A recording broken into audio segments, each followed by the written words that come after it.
Councilmember Amador. Present. Councilmember Teeter. Here. Councilmember Carson. Present. Councilmember Diaz. Here. Councilmember McEldowney. Here. Councilmember Elliott. Present. And Councilmember Douglas. Mr. Mayor, you have a quorum. Thank you very much. Now I need a motion to excuse those members not present. Mr. Amador. Move to excuse Councilman Douglas and Councilman Bullock. Thank you. Mr. Teeter. Second. I have a motion and a second to excuse the two that are not here this evening. They are out of town doing city business. So with that, all those in favor signify by saying aye. Aye. Opposed, say nay. Motion is carried. First item on the agenda happens to be the request for an executive session. So I'm open for a motion. Mr. McEldowney. Would move to enter executive session pursuant to CRS 24-6-402, parens 4, parens A through B, to discuss and instruct negotiators relating to the potential lease of city property. Thank you. Mr. Amador. Second. I have a motion and a second to go into that executive session. All those in favor signify by saying aye. Aye. Opposed, say nay. Motion's carried. So we will be going into executive session, and for the folks in the audience and the folks at home, our anticipation is to be back out half-hour time frame. So for those of you that are here, take a little break, grab something to drink. We'll try to get back out here at 6:30-ish.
All right, I'm going to go ahead and call the meeting back to order. Thank you all for your patience while we were in that executive session. Now we're getting to the point where I need to ask everybody to stand for a moment of silence, followed by the Pledge of Allegiance. And tonight, please keep in your prayers the families of the victims of a horrible incident in Las Vegas last night, and for all of those who were there, for those who were injured, and for those who lost loved ones.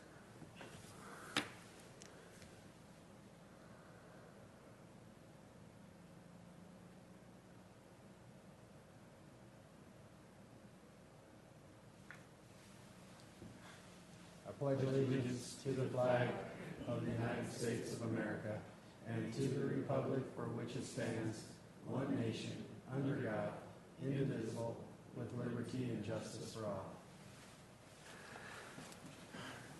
All right, will staff please pass around the microphones and allow the audience to introduce themselves?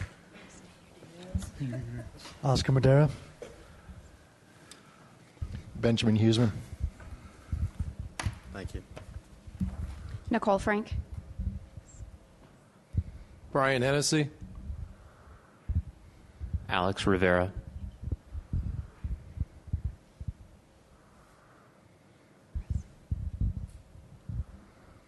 Chris Kramer. Kathy Blakeman, Human Resources. Clint Nichols. Kim Messina. Kelly Lead.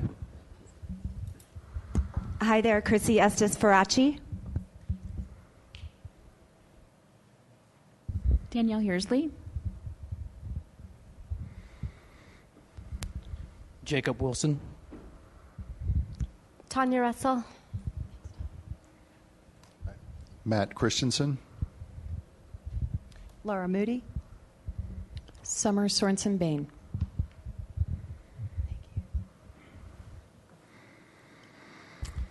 All right, thank you all for being here this evening.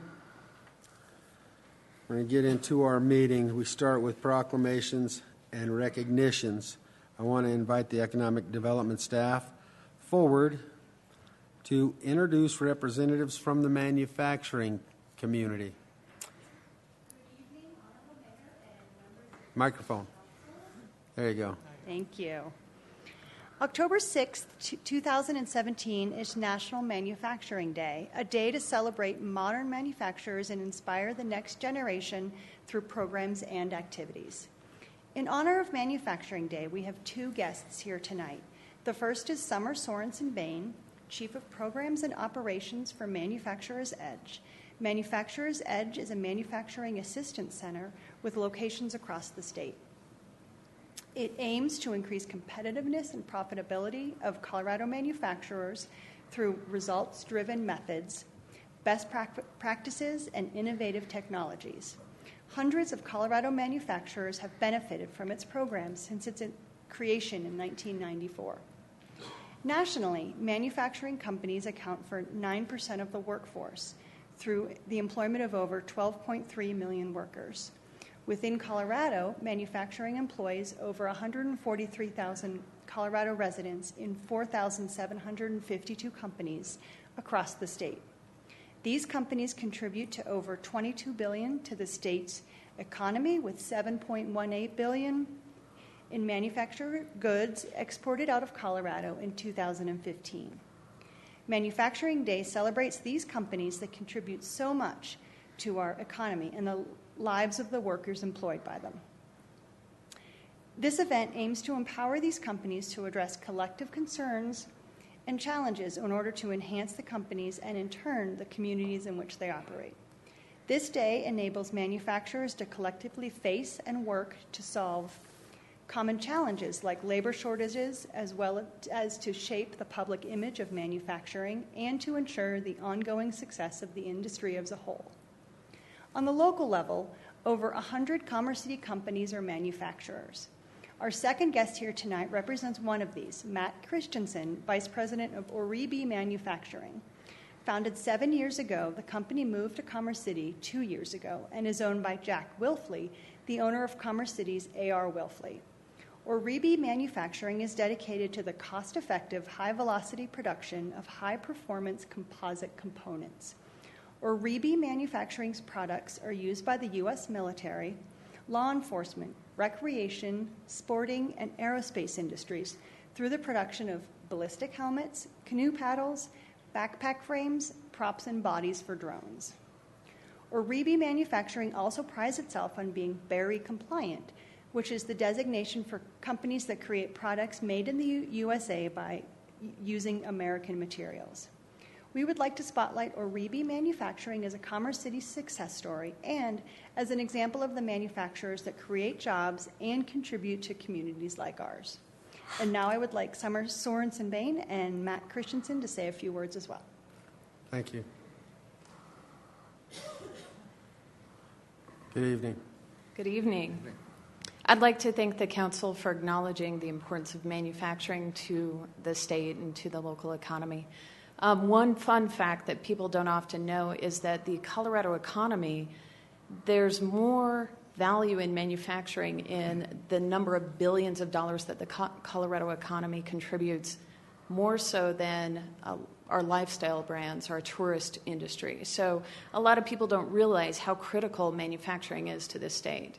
So I appreciate what you're doing in acknowledging this day and applaud you guys for the proclamation. Thank you. Thank you. Thank you. We'd like to also thank you for having us here, and thank you for the city's continued support of manufacturing as well as this council. So thank you very much. Absolutely. Thank you. All right. With that said, I'm going to ask the city attorney, please read the proclamation. Whereas the City of Commerce City joins the U.S. Department of Commerce's National Institute of Standards and Technology, the Fabricators and Manufacturers Association International, the National Association of Manufacturers, the Manufacturing Institute, and Colorado's Manufacturers Edge in promoting and recognizing Manufacturing Day 2017. And whereas manufacturing employs over 12.3 million workers in the United States, accounting for 9% of the workforce. And whereas manufacturing contributes over $22 billion to Colorado's economy, with $7.18 billion in manufactured goods exported out of Colorado in 2016. And whereas manufacturing employs over 143,000 Colorado residents in 4,752 manufacturing companies across the state, and with an average compensation of $74,000. And whereas manufacturing employs over 2,740 people in over 100 manufacturing companies in Commerce City. And whereas the manufacturing sector is crucial to achieve the City Council's goal of developing a balanced and vibrant economy to improve socioeconomic status. And whereas the City of Commerce City supports and joins in this national effort to help America's manufacturing businesses do what they do best, make products. Now therefore be it resolved that the City Council of Commerce City honors Manufacturing Day and all the city's manufacturing companies for their entrepreneurial spirit that keep the city, state, and national economy growing stronger.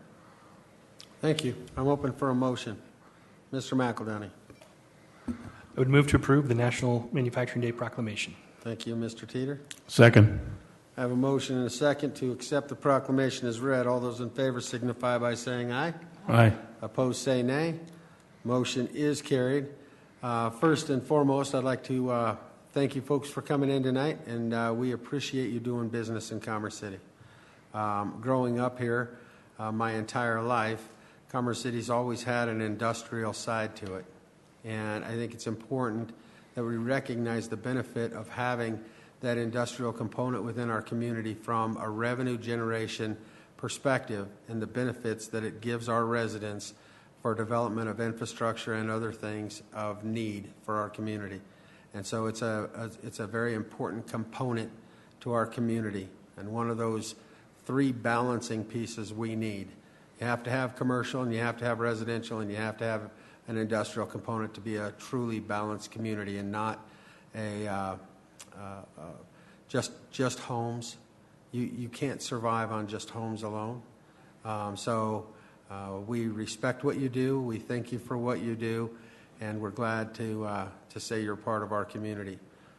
I want to ask if any of the other council members have something they would like to say before I move on. Mr. McEldowney? Thank you, Mr. Mayor. I just want to add, there was a comment made regarding the efforts to shape the public understanding or perception of manufacturing. And I think it's incredibly important to go back to that. Manufacturing today is not the manufacturing that we read about in the Industrial Revolution, et cetera. It is a different animal altogether. I would like to put a plug in for the industry to work closely with our community through economic development with our school districts. I think we hear often about the focus on STEM education in the school systems. The first thing that comes to mind for many is, oh, that's a path to science, that's a path to something else. When you look at how manufacturing has evolved and its dependency on technology, it requires those skills to come into that industry. The other thing that I see from a manufacturing perspective is oftentimes it is an opportunity for folks to come into a role at a more of an entry level and grow and develop within that company. I've seen a number of really intriguing programs where people are coming to work for manufacturers, and the manufacturers are helping them acquire the additional education they need to make greater contribution to that enterprise. And so I think when I look at where our long-range growth plans and our development near the airport and otherwise, advanced manufacturing is a pivotal piece of that long-range plan. It has been identified as such in our comprehensive plan, but I don't think many people can sort of craft the mental picture of what advanced manufacturing means. So I think it would be great to work more closely with the folks that are already in our community to help us tell that story and understand the value to the greater good that the advanced manufacturing sector provides. And I think the example products that we heard here for Orbia, is that, I'm sorry? Oribi, are a perfect example of the kinds of things that industry is involved in today. So I just wanted to throw that plug out there, and I appreciate you guys. Thanks, Mr. McEldowney. Seeing no others, will all of you please join me down front, along with the folks from the industry and our Economic Development Department for a photo.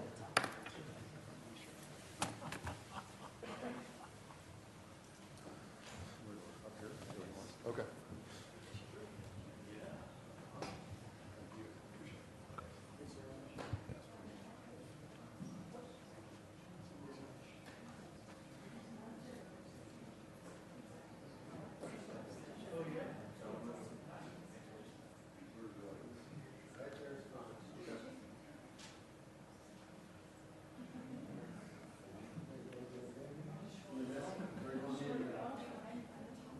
There in the middle.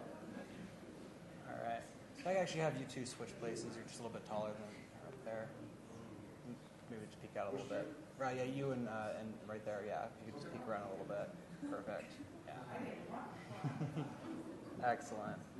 All right. And say cheese. Do a couple more.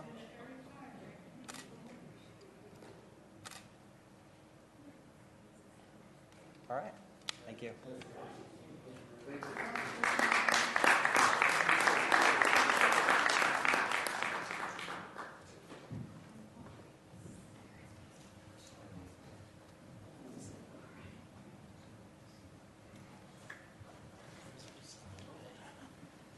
Right.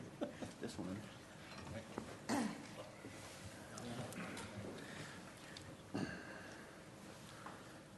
Okay, next I would like to invite Victim Services Coordinator Messina and Intern Police Chief Nichols forward.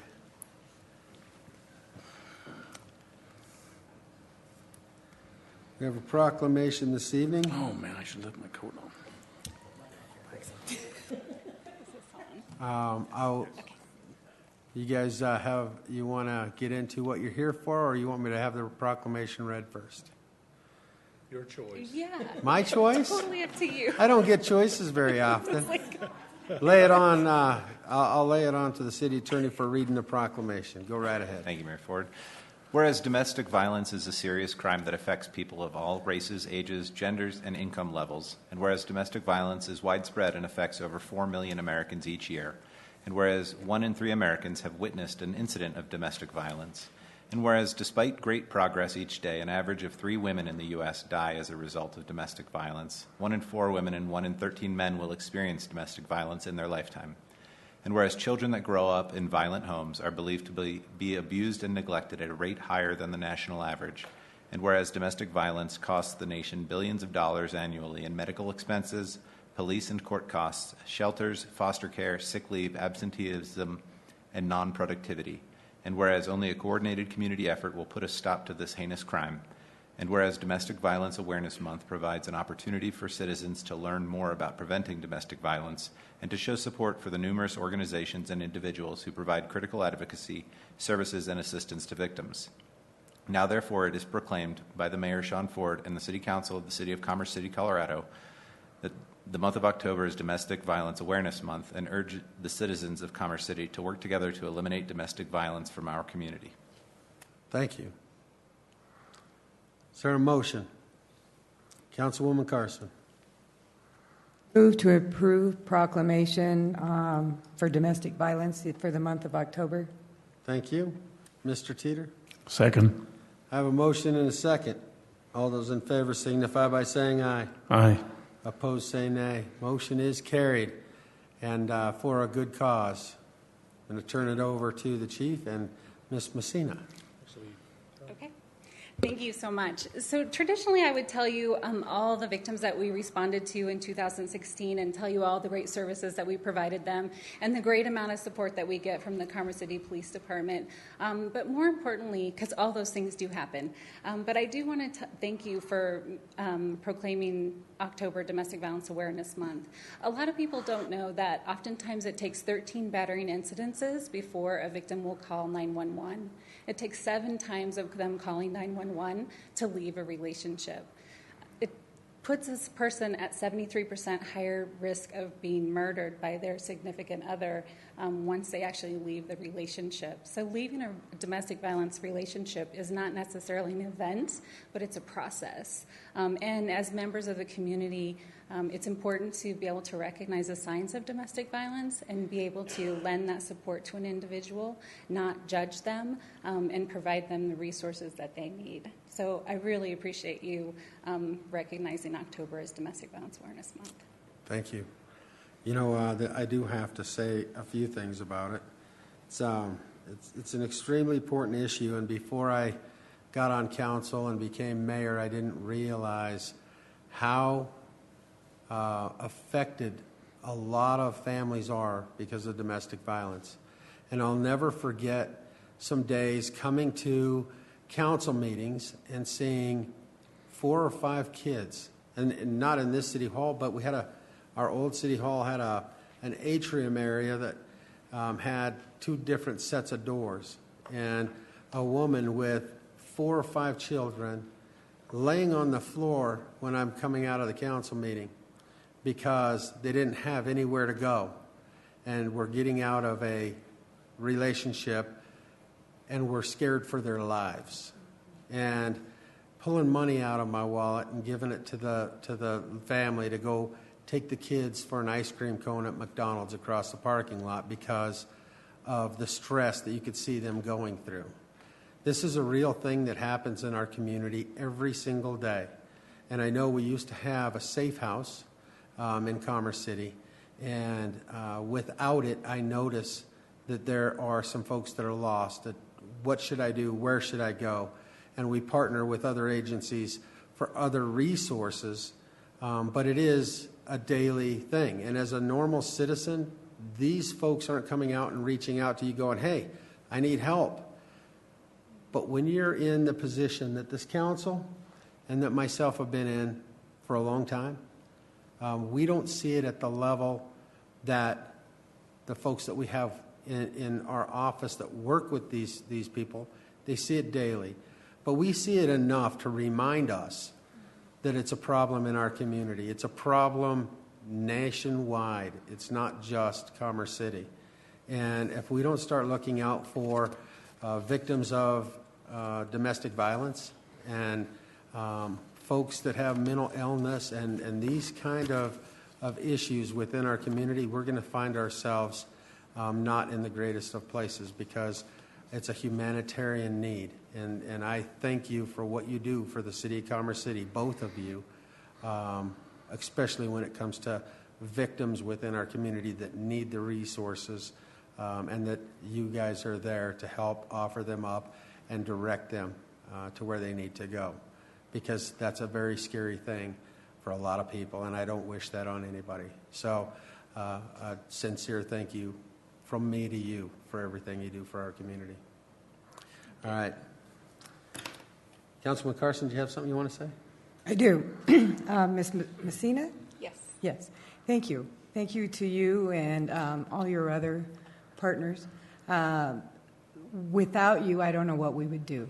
I know years back we had some problems within the city of being able to provide this service. Thank you, Mr. Smith, once again, for partnering us up with the city of Brighton so we could make sure we could provide a high-quality service. I know that what you do on a daily basis also affects your life.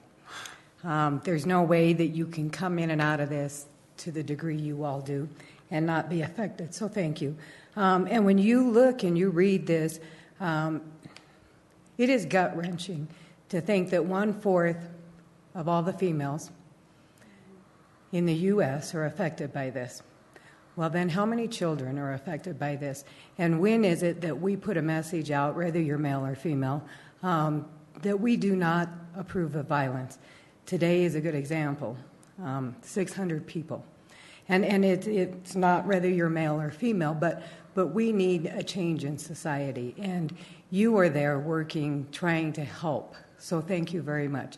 And Chief, thank you also. And there's just not enough to be said, that we all need to step up to the plate and actually do more. And, it's hard.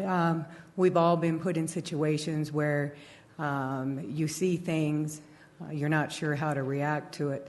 You have children in school that we send to school every day. Trying to educate them in their home life is causing them to where they cannot learn. So, like I said, we all need to really focus on this and make it a new day that you really are going to actively go out against violence. So thank you. All right, now if everyone will please join me down front to take a picture with these folks while we hand them the proclamation.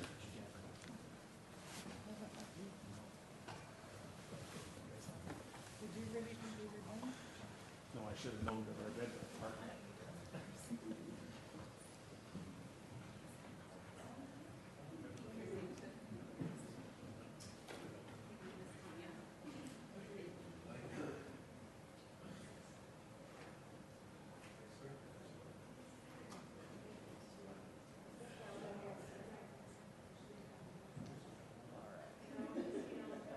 Everyone say cheese and prosperity. One more. Awesome. Thank you, everybody.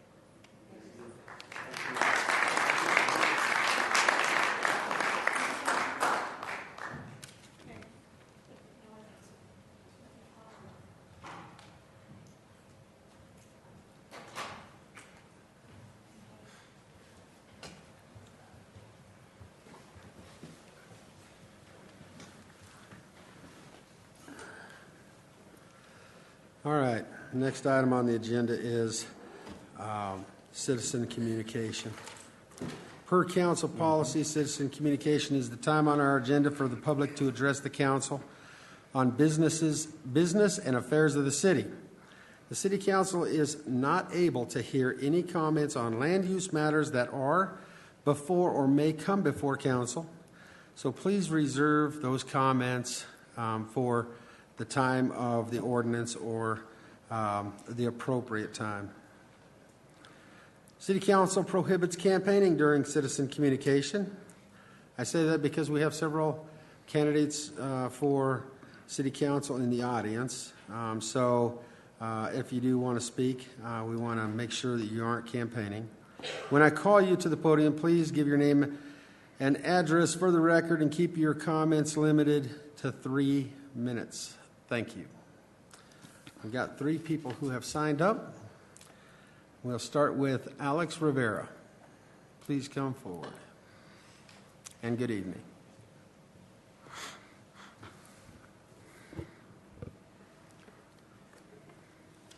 Good evening, Mr. Mayor and members of the council.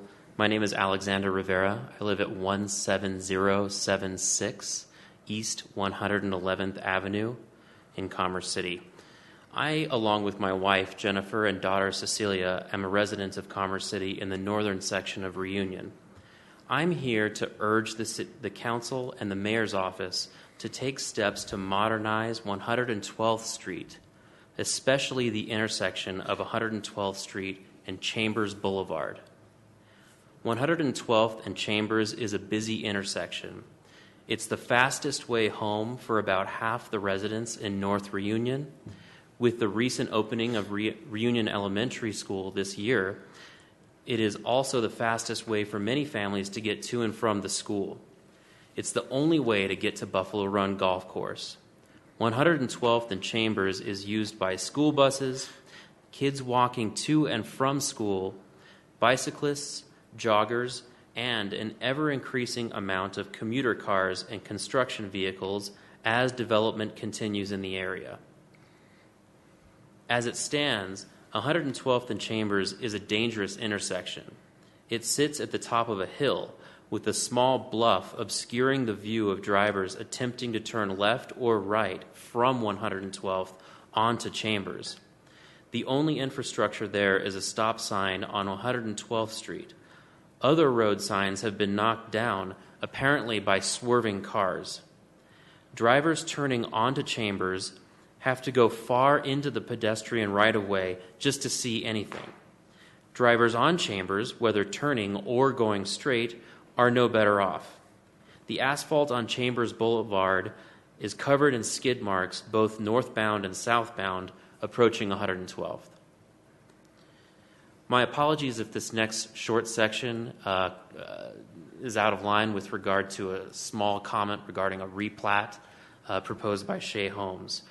Recently, Shea Before Homes... you go into a replat, I have to tell you, according to my original comments before I called anybody up, that item may be coming before the City Council, and because that would be coming before the City Council, it would be unethical for us to hear that now. We would hear it at the time of such public hearing of a replat. And so that would be the appropriate time to speak on that, because we would be taking testimony outside of that public hearing if I allowed you to continue tonight. So not that we don't want to hear it, but the appropriate timing is I think, most important right here. So we can make sure if you give your information to our city attorney that you are notified at which such time, if Oakwood decides to do a replat, that you would have the opportunity to come in and speak at that public hearing. But tonight, during citizen communication, would not be fair for me to allow you to continue. Thank you, Mr. Mayor. Understood. Absolutely. And please understand that my comments concern only the issue of 112th and Chambers, Absolutely. The intersection. The issue of the replat was only brought up as a specific. Okay. So shall I say instead that development in that entire region is ongoing, and to the extent that there would be more development in that region, it would be inappropriate in general, because the intersection infrastructure at 112th and Chambers is not ready for it. Regardless of the replat, I stand here tonight to request that 112th and Chambers have a crosswalk, a stoplight, or a four-way stop, and northbound and southbound turning lanes for vehicles turning onto 112th from Chambers. I understand that the city operates with limited resources. The sheer dangerousness of 112th and Chambers is an issue that demands some of those resources. Mr. Mayor and members of the council, I humbly request that you act to modernize the intersection of 112th and Chambers Boulevard, and I thank you very much for your time. Thank you. Please stay at the podium. I'm going to go to the council to have them respond. I want to respond first on the things that I'm aware of and that you may not be aware of. City Council has not only talked about the development of 112th Avenue, the improvements thereof, especially with the expansion of the new rec center going where it's going. We actually have had our staff design the roadway and help fund part of development of 112th from Chambers to the west. We ran into some severe complications with the ditch company because of the flooding issue that occurs near the creek. And so now we are currently and have been currently working with Shea Homes because they own the property there to the south of the creek to negotiate a rerouting option, or if we leave it on alignment. But that redevelopment of Chambers Road would also include stoplights, crosswalks, all the things that you're talking about. So we have already designed it, we've planned it. We're trying to get past some particulars like the flooding piece and how to avoid that road from being flooded, whether that is taking it off of alignment or not. And then when you go to the east of Chambers, we know that Shea Homes, and part of this has changed because Oakwood has now purchased part of the Shea development, a large majority of the Shea development. I think Shea still has some land holdings, but with that said, I know that there are folks in the audience right now from Oakwood Homes, and they're hearing this entire conversation. I met with those folks and sat at a table with them last week at the home builders dinner that was held in Highlands Ranch. The first thing I brought up was we got to get past this 112th issue because we know it has to be built. We know it's a major roadway to get people east and west from Chambers, but it's also going to need to have improvement from Chambers Road to the east. And it's dirt. We know in the summertime it gets dusty, and we know that the capital improvement dollars that have to go in from a developer perspective to build 112th Avenue to the east. I know that that's on Oakwood Homes' slate for development as they proceed to continue to engage with Commerce City. So that is one of the roadways that is on the forefront of our minds, and that we have already started to fund development of that roadway. Now, in an interim solution, I can ask the chief of police to go out, try to get maybe the police trailer set up to help slow some people down. I notice the traffic on Chambers gets pretty high at times. We want to make it as safe as possible, and I want to ask, before I go to the rest of the council, for an update on 112th from the city manager as to where we stand with the development of that roadway, for your perspective. Brian? Thank you, Mayor Ford. To be honest, I think you stated it fairly well. We've done a considerable amount of planning of the improvements that are necessary to improve 112th, including the intersection at Chambers. Drainage is the main complicating factor, but we've had meetings as recently as I think last week with Oakwood Homes trying to sort through that issue. So money is funded. Given the drainage complications we ran into, we're looking at some alternatives to try to make the improvements fit within the available funding. So it's not a question of if, it's really just a matter of when. Right. So we're working that out, but we want to see 112th open. We didn't build a 106,000 square foot rec center for you to use and not be able to get to it. So we're working the details out. I want to go to the council now. JD, did you have something you wanted to add? Or is that from last time? All right, Mr. McEldowney.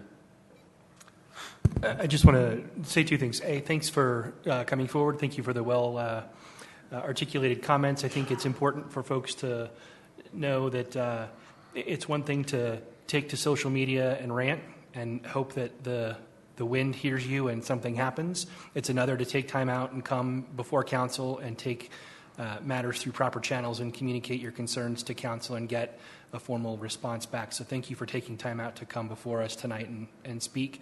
That said, I do want to just reiterate, if it wasn't crystal clear in the mayor's comments, the intersection of 112th and Chambers was a key piece of the 2K voter-approved suite of improvements that we are in about just past the halfway mark, I guess, in terms of those completions. And so when we talk about the rec center project, the portion of that project, that really encompassed the roadway improvements at the intersection of Chambers and 112th, all the way west to Highway 2, and 112th. So if you take Highway 2 home and drive past the new rec center site, you'll see where Highway or 112th intersects at Highway 2 and where Potomac punches out past the new rec center to Highway 2. That's the west end of an overall suite of improvements that will also include the intersection of 112th and Chambers. So when we talk about the challenges, in order to not stop the forward progress at the rec center and the immediate infrastructure that had to go in on the west end of that corridor to allow you to get in and out of the rec center from Highway 2 and from Potomac, we had to split that project. So essentially to the east edge of what will be the future rec center, where where 112th continues to the west to Chambers, it makes that little bow, that bend. That's the area that folks are referring to in terms of flooding implications. That roadway is often shut down when we get heavy rains. That's part of the 100-year floodplain. It has to have a number of highly complex drainage improvements to deal with not only the Second Creek flows that are coming from south to north, but also the ditch company that the mayor referred to. The ditch is, and that's the Frico ditch, correct? Or is that?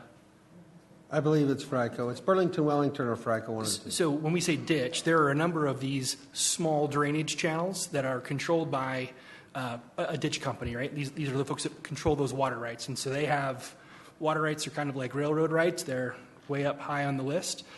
We have to work with all of those partners in order to figure out how that's going to get solved. So the engineering that we thought was solved got sort of corkscrewed, so they're working through that. But I just wanted to be clear, we have had this intersection in the Chambers corridor on our radar for quite some time. So you've seen previously, I'm not sure when you moved into the community, but one of the things that we did, I guess it's almost 5 or 6 years ago now, was to do the safety improvements from 112th to the south to that gravel trail, because we had folks walking right down the shoulder, and the little bulge that you talk about was obviously blocking visibility to those folks. So we added the gravel trail as step one. Step two was to add the flashing crosswalk and additional detached gravel path that now exists to the further south that now connects you from the access to Reunion down to King Soopers, because we had kids and pedestrians and commuters trying to walk down the sidewalk or down the side of the road and over a bridge that was not designed to accommodate both pedestrians and cars. So those are improvements that have been made to help bridge us to the point where that ultimate roadway improvement occurs. One of the things that's important, and I know this is a long set of comments, but I think it's important that you have additional background. The city doesn't have pure responsibility to build those roads. You've heard the inference that our development partners also play a role. And this is oversimplified, but if you were to draw a line on the center of any road, the owner of the property on side A has the responsibility to improve up to, let's say, the center line of that road, right? That's a hyper-simplified example, but that means, for example, we talk about Shea and Oakwood on 112th to the further east. They have responsibility up to the point of the center line, and other players come into play. You have people that live in unincorporated Adams County that sit along 112th. So there's a lot of coordination that has to happen in terms of how those improvements get funded, get designed, get delivered. We are in the middle of this summer, or I say this summer, this fall, we talk about our pavement management program. Chambers is going to be receiving improvements to this road surface from 120th effectively all the way to the south. And part of that, and we just got the update from staff tonight, Mr. Diaz and I have brought up concerns about the merge as you're heading southbound on Chambers Road near the new park where that chokes down. They'll be looking at how to restripe that as, again, an interim improvement to help improve safety. So there are a number of ongoing efforts to try and do within the reasonable limits what we can to improve safety, not create throwaway improvements, and ultimately keep us on a path to building what we all know to be the optimal future infrastructure, if that makes sense. So thank you for your time. Thank you for coming in tonight. Hopefully that helped. Thank you, Mr. Mayor and council people. Absolutely. All right, next we have Brian, looks like Hennessy. Before I get too far into this, you're here for the conditional use permit, and that's a public hearing, so I'm going to ask you to hold your comments until such time. I signed in by mistake. That's fine. I just wanted to make sure that I acknowledge that you were on there, just in case you had. You never know. I mean, someone could write that on there and say, I want to come and complain about you not supporting the conditional use permit. Now we have one left. Kelly Lead, gentleman that I got to have dinner with the other night from Oakwood Homes, and we want to welcome you to our community, and would like you to come up and introduce yourself to the council and staff. Great. Mayor Ford, members of council, thank you so much. My name is Kelly Lead, and today is my first day at Oakwood Homes. I'm the new executive vice president overseeing Reunion, and it's actually somewhat of a homecoming for me. I actually worked at Oakwood from 2002 to 2008. The last 8.5 years I've been in public service, 2.5 at Denver Public Schools, and then the last 6 working in the city and county of Denver, most recently on the transformation of the National Western Stock Show into the National Western Center. But I felt it was time to come home of sorts. I'm a third-generation Colorado kid that grew up just northwest of here in Arvada when Arvada was still very rural. Grew up on a small farm. I can be honest, I don't care to remember or relive my days of cleaning out stalls, but I have fond memories of what it meant to learn how to work on a farm and have that experience. But it is a true honor to be a part of Oakwood, and it's really, I'm excited to be a part of Commerce City and the Reunion community. And I want to just reiterate, I heard the gentleman's comments loud and clear. And one of the things that was really important to Pat Hamill in Oakwood was that there were eyes on this project. And I've spent the last 20 years working on very complex, big residential commercial projects, and I'm excited to engage residents, and I'm excited to engage council and area businesses and make Reunion and fulfill the vision of Reunion going forward. So thank you for the opportunity to introduce myself, and thank you for what we're going to do together. Absolutely. I want to also mention that I know when we talked last week that there was an opportunity to be able to meet with you in the morning, have coffee, just catch up and get to know you. I'm assuming that is an offer for all the council members as well. And yes, I know the efficiency of Chrissy Faraci. Yes. And yes, I know that she will be reaching out to the council to make sure that they have the opportunity to, whether it's through her or whoever, to get a opportunity to sit down, have a cup of coffee, get to know you. You're going to play a major role in our community for development, and we want to make sure that that partnership is there and that you also get to know us. So thank you for coming in tonight. Is there any comments from the council or anything? Mr. McEldowney. I just want to say welcome. We're excited to have you. Your reputation, all positive, precedes you. And as a resident of Reunion and someone who has watched and often frustrated at how that has evolved, it's exciting to have Oakwood on the ground, and I believe the spirit and intent of the statements that Oakwood is given to the community about its vision for Reunion, and I am excited to have you on board to help realize those and work closely with the city to make it all it can be. So thank you. Yeah, thank you. Awesome. All right, seeing no one else, we'll make sure that everybody can have the opportunity to get a hold of Chrissy and set up coffee, and I'll be one of the first ones to get to sit down and have coffee with you up in Reunion. So welcome aboard, and congratulations. We look forward to doing work with you. Great. Thank you very much. Appreciate it. Yep. All right. We're going to move to the approval of the minutes. I'm open for a motion in a second to allow council members Elliott, Douglas, and Diaz to abstain from voting on the minutes of June 19th, 2017 because of their excused absence. Mr. McEldowney. So moved. Mr. Teeter. Second. All right. Now, do we have enough people to vote on the minutes without them? That's what I'm trying to. There's only 4 of us. No, there's only 4. Elliott, Douglas, and Diaz. All right, there is 5. So we're good. I just wanted to make sure because we're short tonight. So I'm open for a motion to approve the minutes of June 19th, 2017. Mayor Ford, I apologize. I don't think there was a vote on the last motion to For all excuse. those to allow the abstention, say aye. Aye. Opposed, say nay. Now I need a motion to approve the minutes of June 19th, 2017. Mr. Teeter. I'd like to make a motion to approve the minutes as June 19th as printed. Thank you. Mr. McEldowney. Second. I have a motion and a second. All those in favor signify by saying aye. Aye. Opposed, say nay. Motion is carried. Now I'm going to ask for a motion and a second to approve the minutes of July 17th, 2017. Mr. Amador. Move to approve the meeting minutes of July 17th, 2017. Thank you. Mr. Teeter. Second. I have a motion and a second. All those in favor signify by saying aye. Aye. Opposed, say nay. Motion is carried. We'll move on to the consent agenda. The consent agenda includes items that are routine, procedural, informational, self-explanatory, and non-controversial. They are presented to council for a single motion and vote. Any member of council may ask to remove a specific item for further discussion and a separate vote. Tonight there are 4 items listed under the consent agenda. Does anyone on council wish to remove an item off of the consent agenda for further discussion? Seeing none. Well, you got to do this because there's a lot of buttons lit up, and they're to make a motion to approve the consent agenda. All right, Councilwoman Carson. Remove Resolution 2017-102. 2017-02. All right, so we'll pull that one off. Is there any others? All right. Now we have 3 items listed under the consent agenda.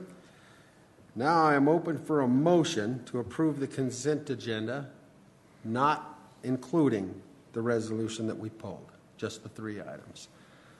Mr. McEldowney. Move to approve the consent agenda as amended. Thank you. Mr. Amador.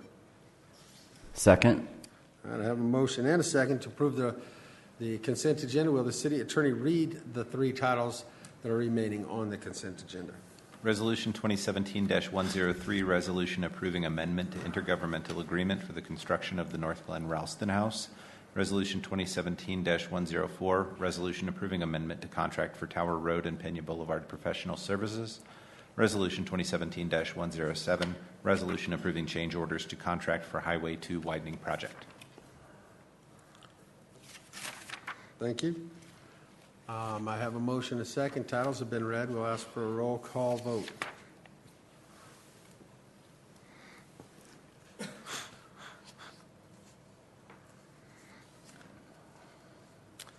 For the record, the consent agenda passes unanimously this evening. Now we have the item of 2017, Resolution 2017-102. Councilwoman Carson, you want to let us know why you pulled that from the consent agenda? I did. I just did not want that to go through on the consent agenda. I wanted to personally, myself and this council, to welcome the 16 new members of the Youth Commission and to let citizens know that the reason we have such a large appointment is because of graduation rates within our Youth Commission. And so we lost a lot of really wonderful Youth Commission. And I want to say thank you to all of them who put the time in and really helped move this thing forward. So thank you to those that are leaving, and welcome to our new commissioners. Now, would you like to follow that up with a motion? Motion, let's see where we at. Motion to approve Resolution 2017-102. Thank you. Mr. McEldowney? A motion, a second to approve Resolution 2017-102. Will the city attorney please read the title? Resolution 2017-102, resolution appointing members to designated boards and commissions of Commerce City. And on this one, I believe we can do a voice vote, correct? All those in favor signify by saying aye. Aye. Opposed, say nay. Motion is carried. Always gets me kind of turned around when we have roll call votes for consent agendas and have to go back to the resolution you pulled can be a voice vote. So now we move into public hearings, and it's the 2 conditional use permits that I talked about earlier. The next 2 items will be heard under one public hearing but voted on separately. I'm going to open the public hearing and invite the staff forward to give a presentation on CU-81-08-10-12-17 and CU-82-08-10-12-17. So I'll turn it over to staff. Thank you. Good evening, Honorable Mayor and members of City Council. The 2 cases before you tonight, CU-81 and CU-82, the subject properties are located at 6495 and 6541 Brighton Boulevard. The applicant, Rocky Mountain Recycling, is requesting to renew 2 CUPs for salvage yards. So the subject properties are highlighted on this map. Both are zoned I3 and are designated in the comp plan as general industrial. We have residential properties to the north and west. We have a public zoned water district property to the west, further south. To the south are I3 zoned industrial properties, and then Rocky Mountain Recycling happens to own the property to the east, directly across from Brighton Boulevard. Just a little bit of orientation to their site. Their original site's located on the east side of Brighton Boulevard. They added these 2 sites on the west side of Brighton Boulevard with conditional use permits in 2008. They have their non-ferrous operations and their baler. Case history, both CUPs were originally granted in 2008. They were renewed in 2010 and also renewed in 2012. They're before you tonight because there was a condition in 2012 requiring a renewal. So Rocky Mountain Recycling is requesting to renew both conditional use permits to continue operating salvage yards on these sites. No significant changes to their operation are proposed. The site in CU81 functions as the baling site for non-ferrous materials, and the site for CU82 to the north is where you can drop off non-ferrous scrap. They're weighed on small scales and then sorted, waiting for baling and storage. So here's their proposed site plan. It's the same one as the original conditional use permits. I'll show you the site on the next slide in detail. So there's industrial condos to the north. This is the CU82 site. There's detention. There's the building where you drop off the non-ferrous materials. They are then baled to the south. This is the site for CU81, and then they are stored on the site and shipped off via truck. Here's some site photos. The top 2 are for CU82. The bottom 2 are for CU81. The Planning Commission believed that the location for these conditional use permits was still appropriate, that the applicant has completed significant upgrades to the site, including landscaping, paving, and fencing, and they're in compliance with the original conditions. The Planning Commission is recommending the City Council approve both, subject to conditions, and it's worth pointing out that the Planning Commission chose not to recommend a condition of a renewal. The Planning Commission felt that Rocky Mountain Recycling has proven their commitment to compliance with the prior renewals, and that the city always has the ability to revoke a permit when the applicant is not in compliance at any time. So they're just recommending 2 conditions of approval for each CUP. Staff is happy to answer any questions you have at this time, and a representative for Rocky Mountain Recycling is also available. Great, thank you very much. Does the council have any questions for staff regarding the 2 conditional use permits that are before us? Seeing none, thank you. Now I would ask if the applicant is here and would like to come forward and add anything to the discussion. Thank you, Mr. Mayor, City Council. My name is Brian Hennessy. I am Vice President, General Manager, and part owner of Rocky Mountain Recycling. As many of you may know, the existing or original facility has been in Commerce City since roughly 1936. In 2008, we purchased property, which is CU81 and CU82, to expand our business. This expansion has created roughly 45 to 50 new jobs on that site that was not there previously. Also, I need to add that as this conditional use permits are defined as a salvage yard, well, we're also a manufacturer. We have $15 to $20 million in equipment invested to process recycled material, which we have a commodity in which we sell, which is defined as manufacturing as well. So as we had a proclamation today acknowledging National Manufacturing Month, I believe, we are a manufacturer as well, and I'd like to share that with you all. Great. Other than that, I can answer any questions that you have. Great, thank you.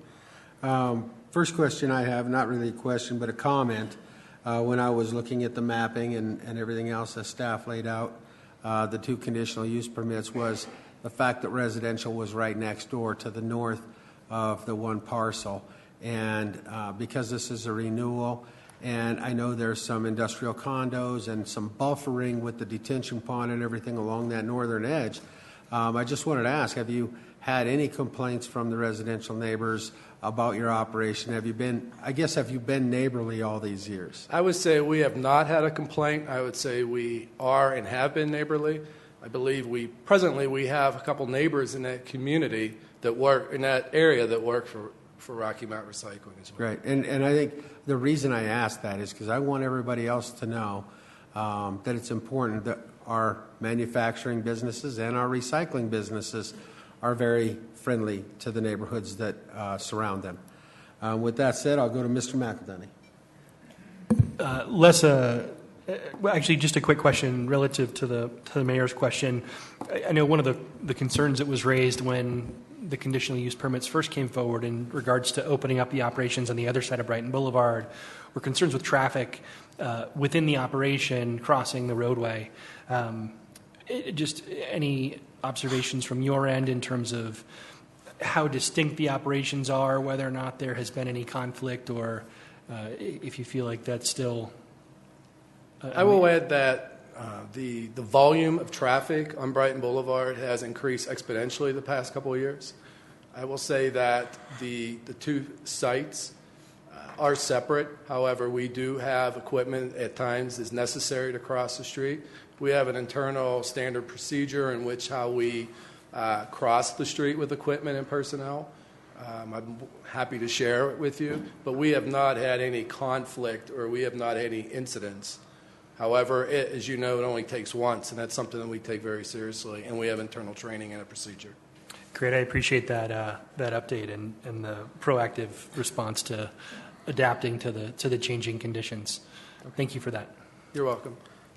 And, before I let you go, I think it's important that we all mention that as part of this public hearing, we do have a railroad passenger rail station that will be opening on Colorado Boulevard not too far from your location. And we know with that will become more busing and transportation needs. So just so that we make you aware of that, Brighton Road is a state highway and is not maintained by the city of Commerce City. So we have to work with the state on Brighton Road. But I know we will be doing some major improvements to Colorado Boulevard in the future because of that train station. So I expect traffic numbers to go up, not down on Brighton Road. And we just have to be cognizant of that and continue to make sure that you keep the employees and the operation safe. With that said, thank you very much for coming up. There's no further questions from council, but I do want to go to the audience. Is there anyone in the audience who would like to come forward and address the City Council on this matter? Am I dismissed? You are dismissed. Okay. Seeing none, I'm going to close the public hearing.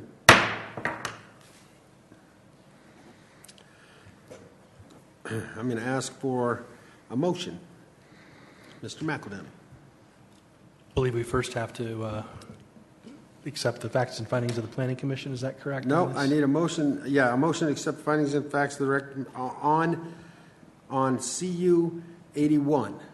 Then I would move to accept the findings and recommendations of the Planning Commission on CU-81.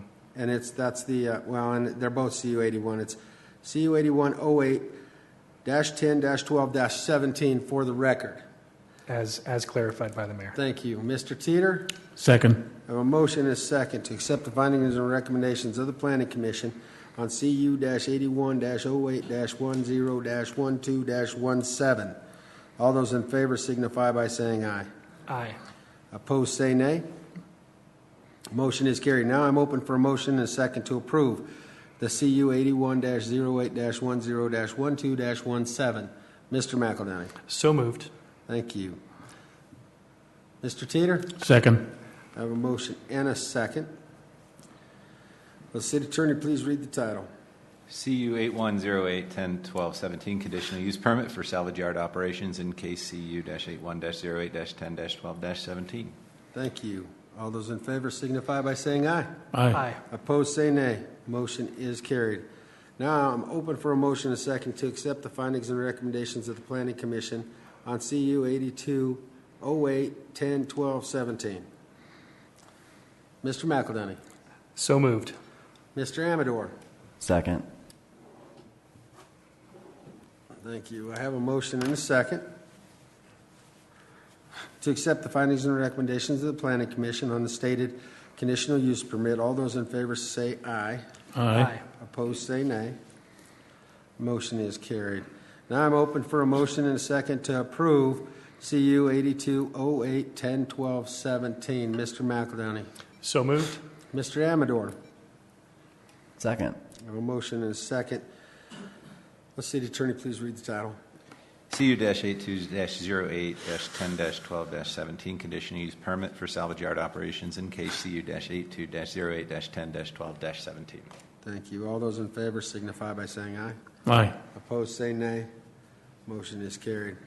We'll go to ordinances on first reading. We have ordinance 2147. Does City Council have any questions regarding this ordinance? Seeing none. Is there anyone in the audience who would like to come forward and address the council on this item?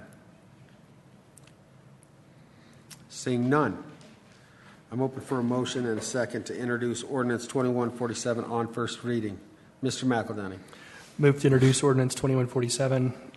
Council is seated on first reading. Thank you. Mr. Teeter. Second. I have a motion and a second. Will the City Attorney please read the title? Ordinance 2147, an ordinance amending ordinance number 2130, finally adopted and approved on August 7, 2017, relating to the leasing of certain city property and the execution and delivery by the city of a site lease, a lease purchase agreement, and other financing documents in connection therewith, and declaring an emergency. Thank you. All those in favor? Oh, I need a roll call on this one. Roll call vote.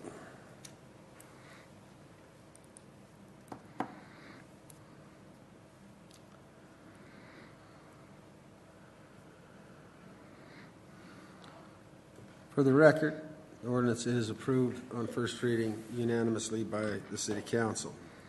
And we'll move into Administrative Council business. Does the City Council have any administrative business to bring forward this evening? Mr. Diaz. Thank you, Mayor. As many of us in the community know, School District 27J has a mill levy override that they are putting on the ballot this coming November. Though I might not be as articulate as my 10-year-old daughter when it comes to addressing this, I'm basically requesting that staff prepares a resolution that declares City Council's support for 3D, which is the measure regarding the mill levy override. So just for those who aren't aware, the $12 million that the school district is asking for predominantly will go towards more resources in the classroom, such as technology and new textbooks and stuff, since a lot of the stuff that they have is really quite old. To be honest, my wife taught there for a year over in School District 27J, and it was funny when she taught there. She said we have the same textbooks as when we were in elementary school. So it's just making sure that we have updated materials so our students can have the resources they need to succeed and compete in this global economy. And the other part, too, is in regards to paying for teachers. The school district currently has the lowest starting salary out of all the school districts throughout the Denver metro area, the 15 school districts there. So it's just making sure that we have competitive wages so we are able to retain the good teachers we have in our community. And I do believe that this is something that the city needs to look at in supporting, because the city does affect, or the schools do affect the viability of the community, making sure that we continue to grow, making sure we attract businesses, and making sure that we have students who are competitive moving forward. So I do ask City Council's support in having staff prepare a resolution. Would it be fair, Mr. Diaz, if I expanded on that? Not only can they draft the resolution, but I think it's important that we have a discussion at a study session, including all of the members of council. And I know tonight there are two missing. I think it's very important that we do support both school districts within our city and make sure that they have the resources necessary.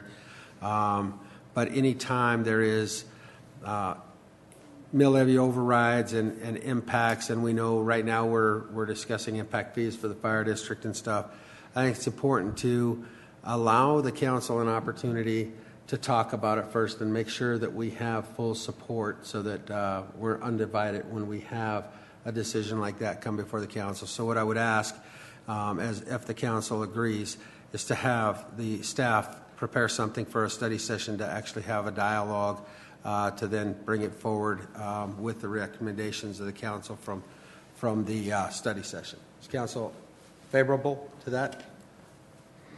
Yep. You all right with that, Jay? Okay. All right. There you go, Mr. City Manager. Thank you, Paulo.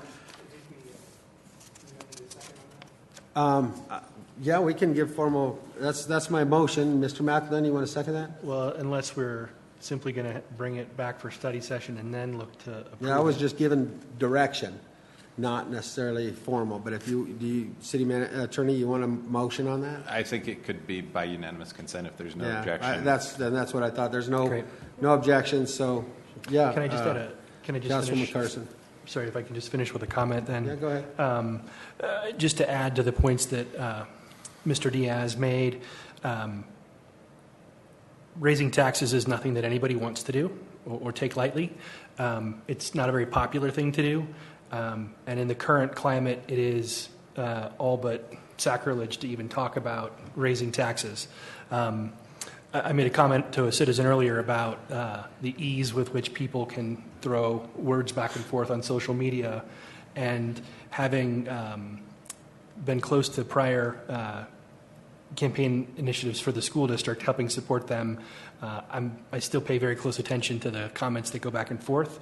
The amount of mythology that gets circulated is shocking, and I would just encourage anybody who's listening to read and self-educate on the facts of the matter. It's all too easy to regurgitate the tired statements about where the money does or doesn't go, or overpaid administration, or you name it. The reality is this mill levy, should it be approved, $0 of that mill levy will go toward paying the salaries of administration. The district, in years past, cut over $1 million out of the administration and operates effectively on a shoestring. Mr. Diaz talked about the textbooks. They're over 13 years old, meaning that a textbook written when somebody was in first grade is still in use when that individual is a freshman in college. I'm pretty sure we can all relate to how much the world changes year over year, much less over a period of 13 years. So when we talk about the importance of supporting our kids, as much as we may not want to pay an extra $73 a year on $100,000 of assessed value, the reality is it is an investment for a community. We talk about the headquarters of Amazon. What, is it Amazon or Google? Amazon, HQ2, that wants to relocate. Guess what? They're going to look for communities that have deep and solid educational foundations and a highly educated workforce. They're not going to go where that doesn't exist. So please do your homework. If you don't know how school funding works in Colorado, unfortunately, I know more than I ever cared to know, so feel free to call me. You can look at the Colorado School Finance Project online. You can read more than you ever cared to know about how school finance works. Yes, it's broken. It's absolutely broken, but it's broken, and we're the worst of the worst in this state in terms of education funding. So I would just encourage you to understand that we have to do what's right by the kids to help get them the resources that they need, and we all have to continue to fight the good fight to fix how education is funded in the state once and for all, because horribly broken. Thank you. All right, Councilwoman Carson. Off. Anyway, so I have no problem with bringing this to study session so that council can be briefed and have a good, full, knowledgeable understanding of what that is that they're asking. But I would also ask for staff to go ahead and do a resolution so that if there is no issues, that in 2 weeks that we can present this for approval of this council to approve that resolution. Election day is approaching us quite soon, and I would prefer to do that. That was in the direction that I was gave. that in the direction? Yeah. I guess I didn't. To draft the resolution and have discussion at well, then, council thank you, discussion. Mr. Mayor. You're welcome. Seeing no further discussion, you have direction on that resolution. Is there any more administrative council business, Mr. Amador? Yes, I'd like to direct staff to stripe the center line down the old Quebec from Highway 2 to 72nd. So when the realignment of Quebec took place years ago, the old Quebec somewhat became abandoned, and so the center lane of the old Quebec is basically non-existent.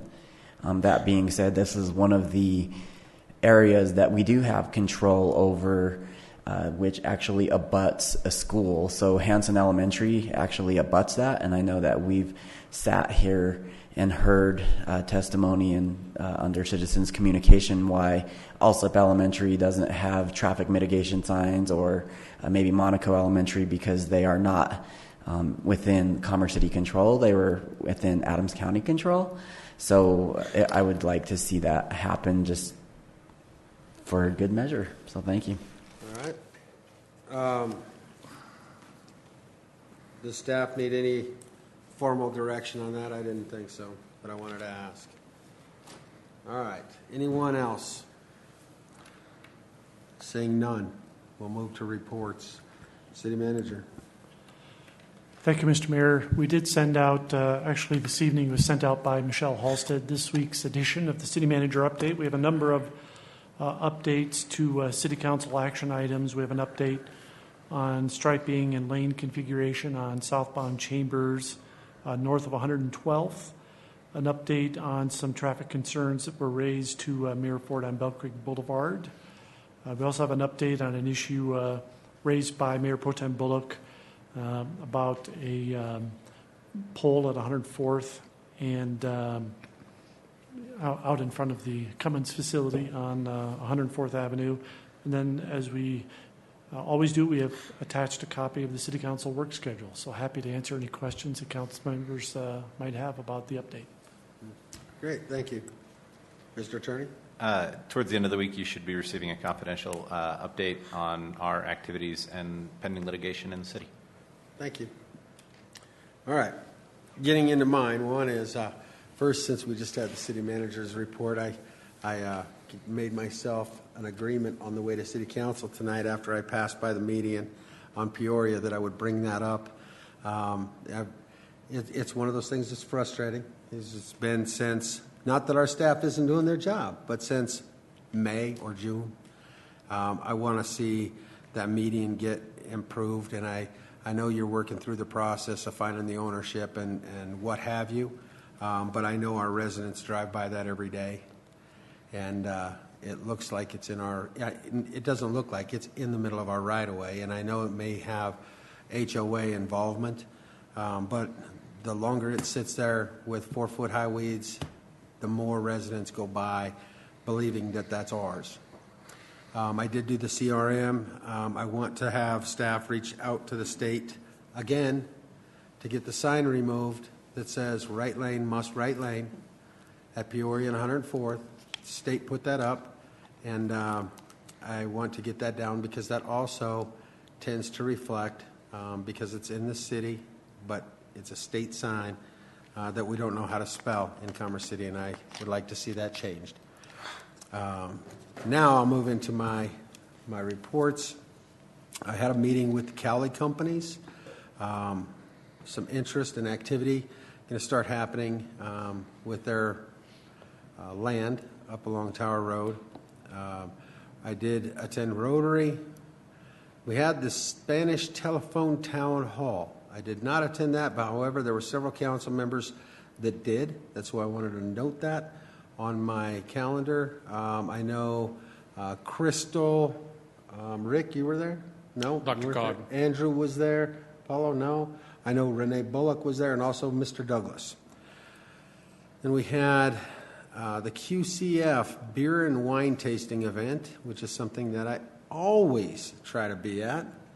However, that was on my birthday, and my mom and dad took me to dinner, so I was unable to attend the QCF beer and wine tasting, but I wanted to thank them for putting that on, and I know several members of the City Council attended that as well. Ribbon cutting and paving of Wetland Park. And I struggled with this one for a while because growing up here, being here my whole life, trying to figure out why we were paving a wetland park. However, I did talk to Mayor Pro Tem Bullock, who serves a lot of time on the Sand Creek Greenway. There's a park on the south side of Sand Creek called Wetland Park, and they were paving the entrance to that park. And I know with Mr. Bullock being out of town, he would like to make sure that was brought up. I did have a meeting with Brandon Sand and Gravel, Rotary again, and then myself and Mayor Pro Tem Bullock did a telephone case study for the Rocky Mountain Arsenal National Wildlife Refuge concerning all the years of progress to change that from what it was to what it is today. I think that study went very well. I'm looking for the outcome of that study, which I will share with all of you once we receive that. And thanks to Michelle for getting that all set up. I mentioned earlier that I attended the Metro Housing Dinner down at Highlands Ranch.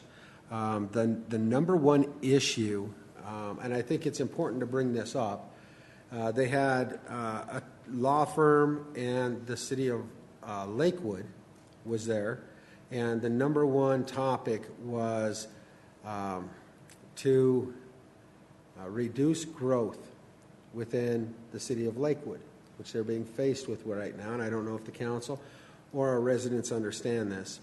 So they have got enough signatures to put this on the ballot for November to reduce or stop all residential growth of Lakewood. Now, what the average person doesn't understand is that becomes a taking when you deny a landowner the opportunity to develop in a use by right format on their own property. So this attorney said the only thing that could come from this, if it was to be approved, would be that those landowners would sue the city and win. Secondly, those landowners would have the opportunity to de-annex into an unincorporated portion of Jefferson County. Then they would go ahead and build what they have the legal right to build based on their zoning in unincorporated areas.